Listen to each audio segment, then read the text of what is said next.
இந்த மார்ச் 6 அன்னைக்கு கும்பத்திலிருந்து மீனத்துக்கு வரக்கூடிய சனி வந்து உங்களுக்கு கண்டக சனியா இருக்காரு. கண்டக சனினா என்ன அப்படின்னா, சனி உங்க ராசியை பார்க்கிறார். சனி ராசியை பார்க்கிறாருன்னா 3ல இருந்து 4 விஷயம் கணக்கச்சிதமா நடக்கும். முதல்ல நம்மளுடைய சுய நேச்சுரலா இயற்கையா நம்மளுடைய புத்தின்னு ஒண்ணு இருக்கு இல்லையா, அது வேலை செய்யாது. 2, மந்தமா இருக்கும். ஒரு வேலையை சுறுசுறுப்பா செய்யக்கூடிய ஒரு ஆளு திடீர்னு பாத்தீங்கன்னா மந்தமா இருக்கும், சோம்பேறித்தனப்படுறது. 3, தன்னால இதை செய்ய முடியுமா, தன்னம்பிக்கைக்கு ஆப்போசிட்டா எதிர்மறையா யோசிக்கிறது, தன்னம்பிக்கை இழந்து யோசிக்கிறது. இது 3ம் கண்டிப்பா நடக்கும்.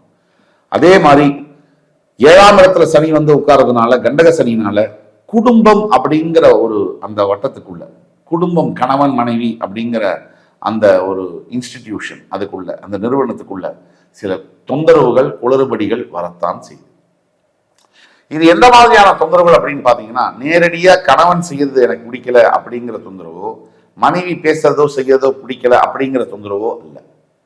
வெளியில இருக்கக்கூடிய நபர்கள், இவங்க கணவன் மனைவிக்கு அப்பாற்பட்டு இருக்கக்கூடிய 2 பக்கம் இருக்கக்கூடிய பேரண்ட்ஸாலேயோ, சகோதர சகோதரிகளாலேயோ, ஃப்ரெண்ட்ஸாலேயோ, இல்ல 3rd பர்சன்ஸாலேயோ, நெய்பர்ஸாலேயோ இந்த ப்ராப்ளம்ஸ் வரலாம்.